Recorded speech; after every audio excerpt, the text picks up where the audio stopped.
হরিদ্বারের পর এবার উত্তরপ্রদেশের বারাবাঁকি মন্দিরে পদপিষ্ট হয়ে মৃত্যু হলো দুজনের, আহত কমপক্ষে 19 জন। গতকালই হরিদ্বারের মনসা মন্দিরে সেখানে পদপিষ্ট হয়ে 6 জনের প্রাণ গিয়েছে, আহত হয়েছেন কমপক্ষে 30 থেকে 35। আর গতকাল হরিদ্বারের পর আজ উত্তরপ্রদেশের বারাবাঁকি মন্দিরে পদপিষ্ট হয়ে মৃত্যু হয়েছে দুজনের, আহত কমপক্ষে 19 জন। মৈত্রেয়ী রয়েছে টেলিফোন লাইনে। মৈত্রেয়ী, হরিদ্বারের পর এবার উত্তরপ্রদেশে কখন ঘটলো, কি ঘটনা ঘটেছে?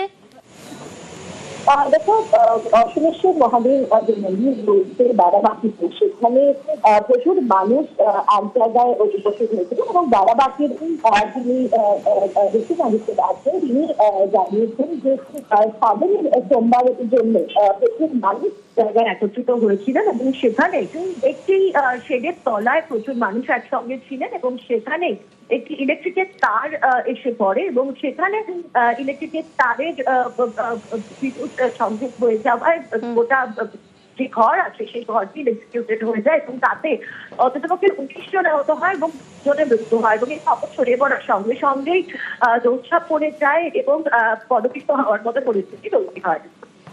বেশ।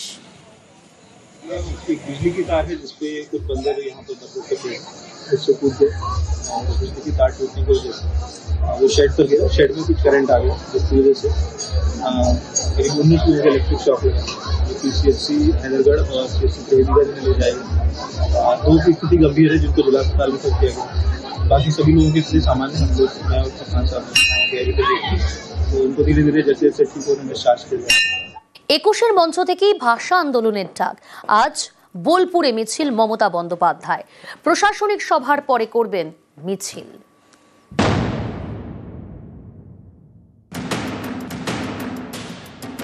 বাংলা ভাষার উপর সন্ত্রাস মানছি না, মানব না, ভাষা আন্দোলন শুরু হলো।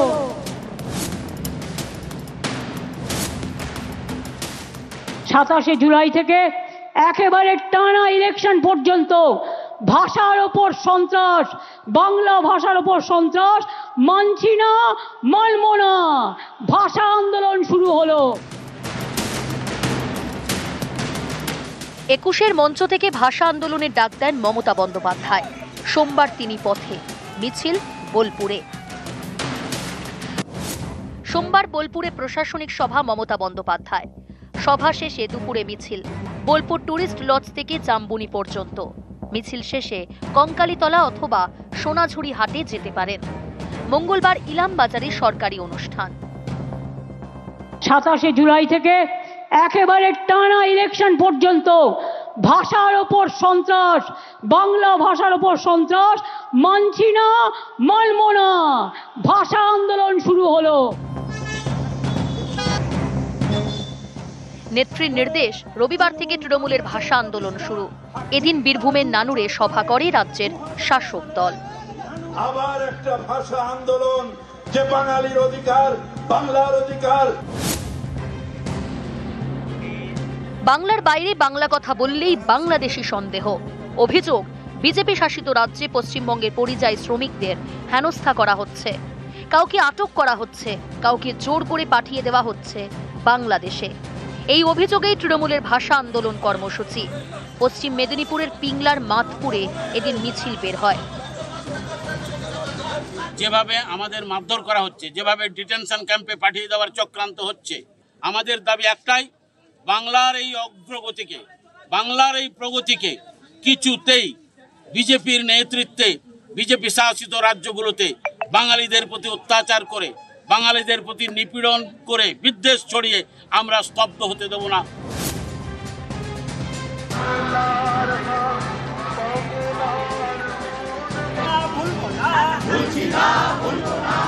হুগলির চুচুড়া, এখানেও মিছিল করে তৃণমূল কংগ্রেস।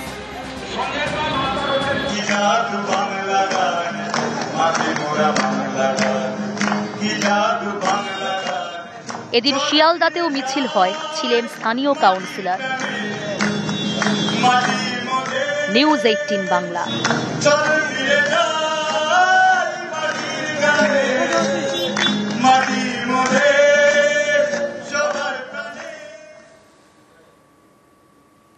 বিজেপির রাজ্যে বাঙালিদের ওপর অত্যাচার।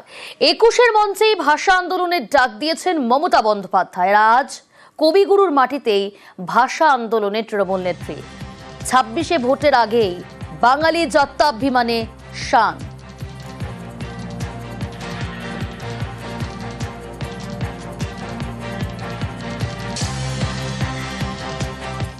সান্নিক রয়েছে আমার সঙ্গে সরাসরি বোলপুর থেকে। সান্নিক, বারবার মুখ্যমন্ত্রী মমতা বন্দ্যোপাধ্যায় সরব হয়েছেন, কারণ ভিন রাজ্যে বাংলা বললেই কোথাও বাংলাদেশি তকমা দিয়ে দেওয়া হচ্ছে। আজকে ভাষা আন্দোলনের ডাক ২১-এর মঞ্চ থেকে দেওয়ার পর এই মহা মিছিল একেবারে কবিগুরুর মাটিতে কতটা তাৎপর্যপূর্ণ রাজনৈতিকভাবে, কারণ বছর পেরোলেই ২৬-এর নির্বাচন, তার আগে আজকের এই মহা মিছিল।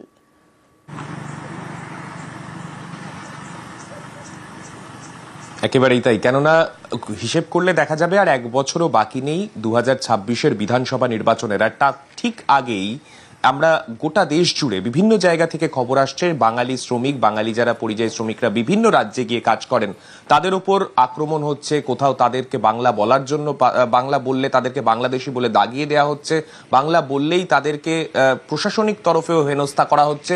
এই অভিযোগ বিভিন্ন জায়গা থেকে উঠে এসেছে।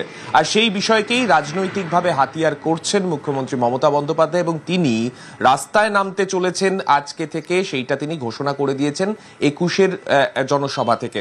২১শে জুলাইয়ের যে জনসভা, সেই জনসভায় তিনি দাঁড়িয়ে ঘোষণা করেছিলেন এই ভাষা আন্দোলনের কথা, এবং যে জায়গাকে তিনি বেছে নিয়েছেন তা অবশ্যই তাৎপর্যপূর্ণ। কেননা গোটা দেশ জুড়ে, বা বলা ভালো আন্তর্জাতিক স্তরে, বাঙালি হিসেবে রবীন্দ্রনাথ ঠাকুরের নাম প্রত্যেকে জানেন। রবীন্দ্রনাথ ঠাকুর বললে বাঙালিকে চেনেন প্রত্যেকে। তাই সেই বাঙালি অস্মিতাকে যখন তিনি শান দিচ্ছেন, সেক্ষেত্রে রবীন্দ্রনাথ ঠাকুরের মাটি, এই বোলপুর বিশ্বভারতীর এলাকা, এই জায়গা থেকেই তিনি তার আজকের কর্মসূচি শুরু করছেন, এবং বলা ভালো এই ভাষা আন্দোলন তিনি শুরু করছেন।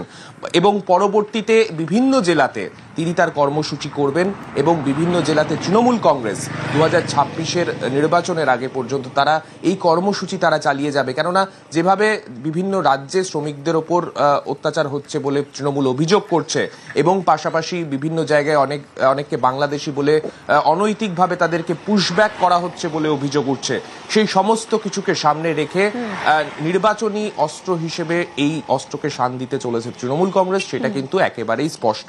আজকে মিছিল রয়েছে 3 কিলোমিটার পথ, মুখ্যমন্ত্রী মমতা বন্দ্যোপাধ্যায় তিনি আজকে হাঁটতে চলেছেন, এবং সেখানেও বাঙালি অস্মিতাকে শান দিয়ে বিভিন্ন স্লোগান থাকছে।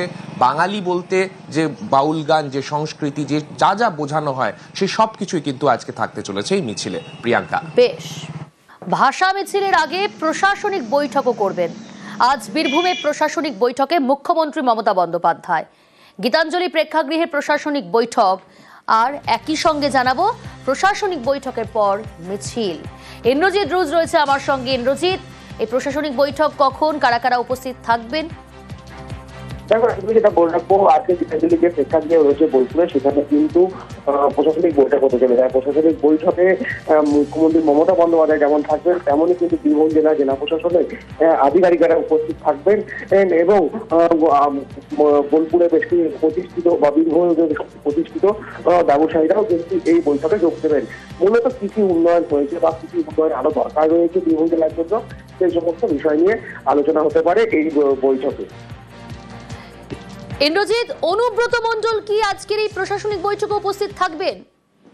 দেখো, একদম যেটা বলে রাখবো, অনুব্রত মণ্ডল কিন্তু এই জেলা প্রশাসনের যে বৈঠক, সেই বৈঠকে উপস্থিত থাকবেন বলাই যায়। কারণ জেলা প্রশাসনের পক্ষ থেকে বা মুখ্যমন্ত্রী দপ্তর থেকে যে লিস্ট প্রকাশ করা হয়েছে বীরভূম জেলার কোন কে কোথায় উপস্থিত থাকবে, তার যে সর্বপ্রথম নাম, সেখানে অনুব্রত মণ্ডলের নাম রয়েছে, এবং সেখানে তিনি যেহেতু রুরাল ডেভেলপমেন্ট অর্থাৎ এসআরডিএর চেয়ারম্যান রয়েছেন, সেই জন্য তার নাম প্রথম দেওয়া হয়েছে, এবং তিনি উপস্থিত থাকবেন এমনটাই কিন্তু অনুব্রত মণ্ডল সূত্র বা তৃণমূল সূত্র মারফত জানা যাচ্ছে যে অনুব্রত মণ্ডল এই বৈঠকে উপস্থিত থাকবেন। বেশ।